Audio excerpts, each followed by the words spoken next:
we all had taken a look into the introduction की motion क्या है, फिर इस पे हम कंक्लूजन पे पहुंचे थे कि एक ऑब्जेक्ट की position with respect to time अगर चेंज हो रही है तो वो मोशन है, और अगर विथ रिस्पेक्ट टू टाइम उसकी पोजीशन कांस्टेंट है, चेंज नहीं हो रही है, तो उसे हमने कहा था कि वो ऑब्जेक्ट रेस्ट है। फिर फर्स्ट क्लास में मैंने एक फैक्टर और बताया था कि with respect to time, suppose अगर हम टाइम मेजर नहीं कर पा रहे तो जो बेटर पैरामीटर है जज करने का whether an object is in motion और नॉट, तो हम उसे उसके सराउंडिंग के रिस्पेक्ट में देखते हैं कि सपोज आपके घर में आपका टेलीविजन है, उसके वो रेस्ट है, उसके रिस्पेक्ट में अगर आपका पोजीशन कॉन्स्टेंटली चेंज हो रहा है तो आप मोशन में हो, या फिर कुछ देर पहले चेंज हुआ था तो जब चेंज हुआ था तब आप मोशन में थे।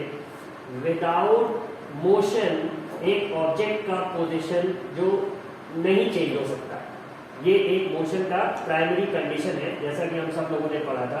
अब इसके बाद जो नेक्स्ट टॉपिक आता है वो है कि किस तरह के मोशन होते हैं, how many types of motion आते हैं। तो एक अगर हम देखेंगे तो सबने पेंडुलम के बारे में सुना होगा, तो उसे हम कहते हैं ऑसिलेटरी मोशन। ऑसिलेटरी मोशन का मतलब हो गया कि जैसे सपोज एक पेंडुलम हम सब लोगों ने पढ़ रखा है, क्या होता है, कुछ ऐसा एक बॉल होती है, ये टू एंड फ्रो मोशन करती है, ये इसी को ऑसिलेशन कहते हैं हम लोग। इसकी पोजीशन यहाँ से आपका ये पहले सपोज लेफ्ट में आती है, फिर राइट में जाती है, इस तरह से ये ऑसिलेट करता रहता है। टू एंड फ्रो मोशन को ही हम ऑसिलेशन कहते हैं। फिर एक रोटेशनल मोशन आता है, जिसमें एग्जाम्पल है, जैसे हमारे पास एग्जाम्पल है जैसे कि अर्थ है हमारा, वो रोटेट कर रहा है, and this rotation of earth is what causes day and night. Geography में भी हम सब लोगों ने पढ़ रखा है। इसके बाद थर्ड मोशन जो आता है वो लीनियर मोशन आता है, या फिर motion along a straight line. तो इसे ही हम अभी देख रहे थे।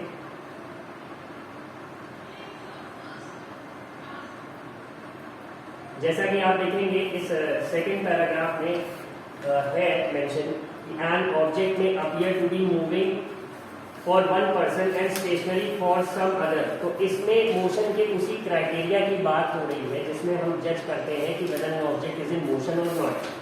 तो इसका एक थोड़ी सी रीडिंग हम सब लगाएंगे, फिर आगे टाइप्स ऑफ मोशन में जब हम जाएंगे तो उसमें आता है कि तीन मोशन मैंने आपको बता दिए, rotational motion, oscillatory motion and motion along a straight line. तो अब motion along a straight line का क्या है, ये सिंपलेस्ट फॉर्म ऑफ मोशन है, एंड इसे हम डिस्क्राइब कैसे करेंगे। तो एक एग्जांपल लेते हैं कि consider the motion of an object along a straight path.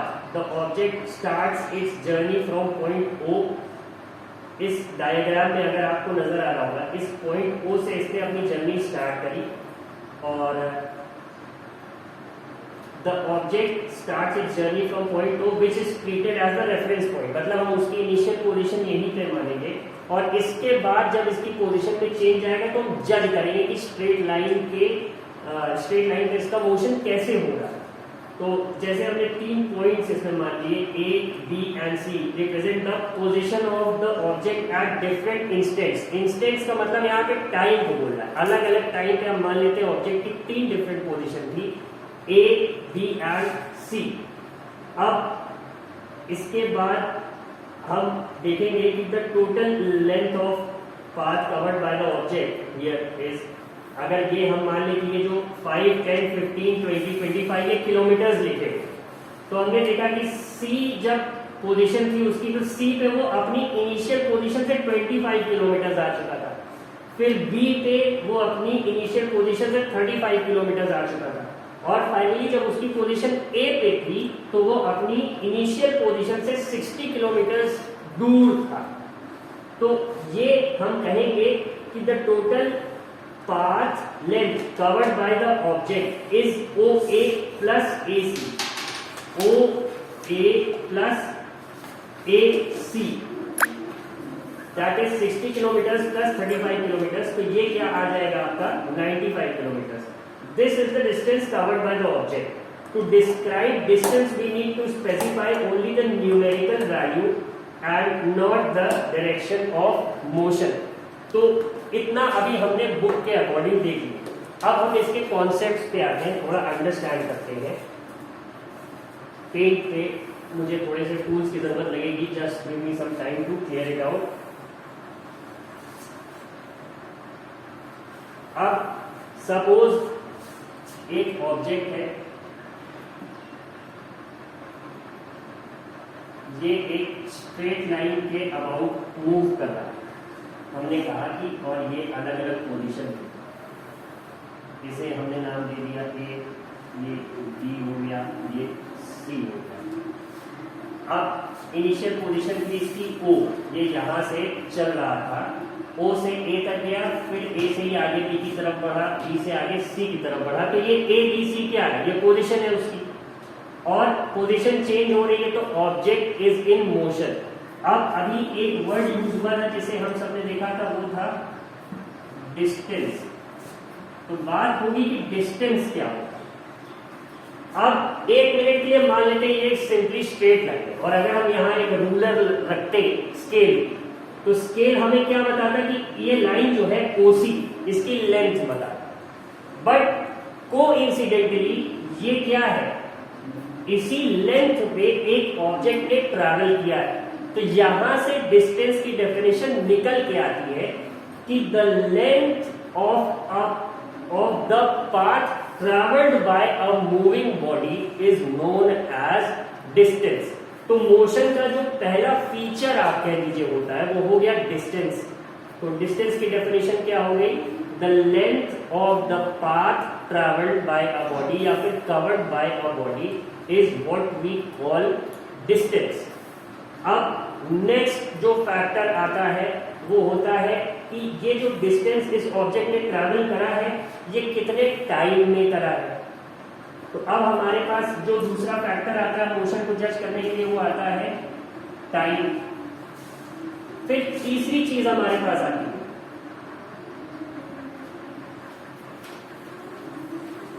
जो कि डिस्टेंस और टाइम की हेल्प से हम कैलकुलेट करते हैं, उसे हम कहते हैं स्पीड.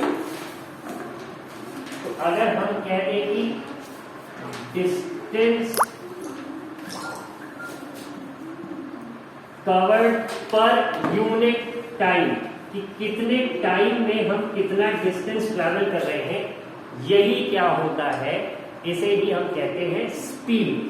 कि किस स्पीड से हम जैसे बोलते हैं कि भैया 40 किलोमीटर इसने 1 आवर में कवर करा, तो यहाँ पे यूनिट टाइम क्या हो गया आर. तो स्पीड क्या हो जाती है 40 kilometre upon the time that is 1 hour. तो हम कहते हैं 40 किलोमीटर पर आवर की स्पीड से ये ऑब्जेक्ट मोशन में रहा होगा, तभी इसने 1 घंटे बाद ये अपनी इनिशियल पोजीशन से 40 किलोमीटर की डिस्टेंस पे ये ऑब्जेक्ट था.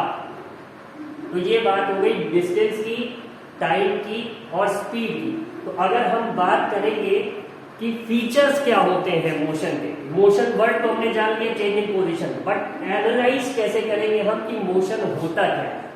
तो उसमें हम जज करते हैं उनके 3 फैक्टर्स, डिस्टेंस, टाइम और स्पीड की. डिस्टेंस और टाइम से हम कैलकुलेट करते हैं स्पीड की, कितना डिस्टेंस इसने कितने टाइम में ट्रैवल करा.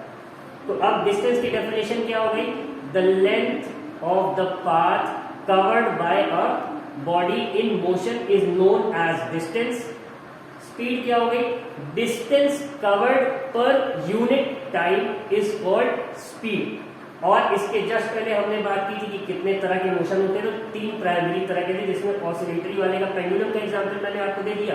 रोटेशनल का सबसे बड़ा एग्जांपल ये अर्थ ही है हमारी, जो अपने एक्सिस पे रोटेट करती है, which causes day and night. और लीनियर मोशन का एग्जांपल मैंने आपको दे दिया कि जब कोई ऑब्जेक्ट एक स्ट्रेट लाइन के अबाउट मूव कर रहा है, मतलब उसका पाथ एकदम स्ट्रेट जा रहा है, कहीं भी टिल्ट नहीं हो रहा है, टर्न नहीं हो रहा है, तो उसे हम क्या कहते हैं, लीनियर मोशन कहते हैं.